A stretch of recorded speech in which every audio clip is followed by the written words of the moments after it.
1 नवंबर 1984 को भारत के इतिहास की सबसे भयानक घटना घटी थी। एक ऐसी घटना जिसे हजारों सिख परिवार कभी नहीं भूल पाएंगे। भारत की राजधानी दिल्ली ने आज़ादी के बाद ऐसे दंगे कभी नहीं देखे थे, लेकिन ये दंगे भड़के क्यों थे? भारत की तत्कालीन प्रधानमंत्री इंदिरा गांधी की उनके 2 सिख बॉडीगार्ड्स ने हत्या कर दी थी, जिसके बाद दिल्ली में सिख विरोधी दंगे भड़क गए थे। ये दंगे कई दिनों तक दिल्ली के कुछ सिख रिहायशी इलाकों में जारी रहे। रिपोर्ट्स के मुताबिक दिल्ली, कानपुर, राउरकेला और देश के अन्य शहरों में दिन दहाड़े 15,000 सिखों की हत्या कर दी गई।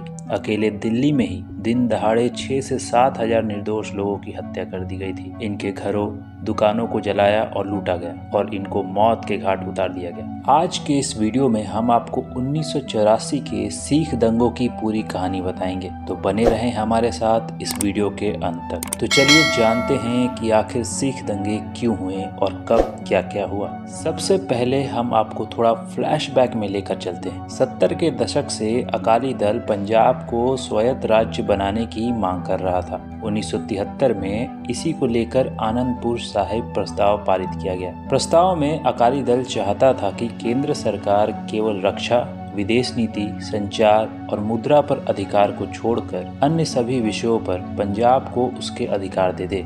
यह मांग इस कदर जोर पकड़ती गई कि पंजाब में हिंसक घटनाएं बढ़ने लगी। सितंबर 1981 में हिंद समाचार पंजाब केसरी अखबार समूह के संपादक लाला जगत नारायण की हत्या कर दी गई। पंजाब के कई जिलों में हिंसक घटनाएं बढ़ने लगी और कई लोगों की जान गई। अप्रैल 1983 में एक अभूतपूर्व घटना घटी। पंजाब पुलिस के उप महानिरीक्षक A.S. अटवाल की दिन दहाड़े स्वर्ण मंदिर परिसर में गोली मारकर तब हत्या कर दी गई जब वे वहां माथा टेक कर बाहर निकल रहे थे। इस मामले की जांच कर रहे पुलिस महानिदेशक KPS गिल ने पाया कि उस समय घटना स्थल के आसपास लगभग 100 पुलिसकर्मी थे और उनमें से आधे हथियारों से लैस थे। लेकिन अटवाल का शव इस घटना के करीब 2 घंटे बाद तक वहीं पड़ा रहा। पंजाब का माहौल बिगड़ता देख इंदिरा गांधी सरकार ने दरबारा सिंह की कांग्रेस सरकार को बर्खास्त कर दिया और राष्ट्रपति शासन लागू कर दिया। 1984 आते आते पंजाब धीरे धीरे अलगाववाद की चपेट में आ गया।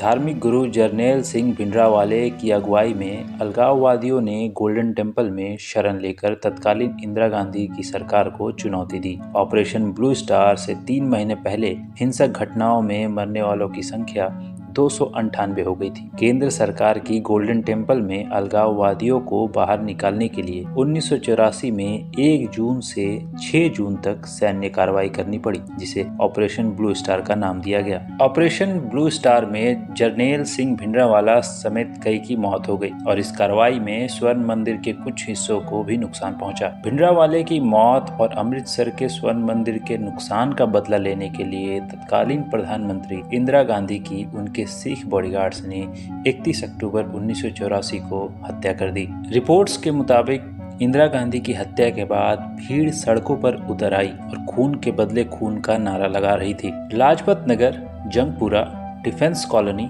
Friends Colony, Maharani Bagh, Patel Nagar, Safdarjung Enclave और पंजाबी बाग जैसे मिडिल और अपर मिडिल क्लास वाले इलाकों में जमकर लूटपाट और हत्याएं की गई। यहाँ दुकानों, घरों और गुरुद्वारों में लूटपाट करने के बाद उनमें आग लगा दी गई। बस, ट्रक, कार और स्कूटर समेत बड़ी संख्या में गाड़ियों को भी आग लगा दी गई। कुछ लोग घायल हुए जबकि अन्यों की हत्या कर दी गई। ये तो दिल्ली के पॉश इलाकों का हाल था। लेकिन लगभग 4 दशक बीत जाने के बाद भी पीड़ित सिखों को इंसाफ नहीं मिल पाया है। मई 2000 में सिख दंगों से जुड़े केस की जांच के लिए नानावटी कमीशन का गठन किया गया था। इस कमीशन की सिफारिश पर 5 साल बाद CBI ने केस दर्ज किया। दिसंबर 2007 में सिख विरोधी दंगों के एक और गवाह दुष्यंत सिंह ने कई टीवी चैनलों को इंटरव्यू दिया, जिसमें उन्होंने कहा कि CBI कभी जांच के लिए उनके पास आई ही नहीं। तत्कालीन मुख्य विपक्षी दल BJP ने इस मामले में तत्कालीन CBI प्रमुख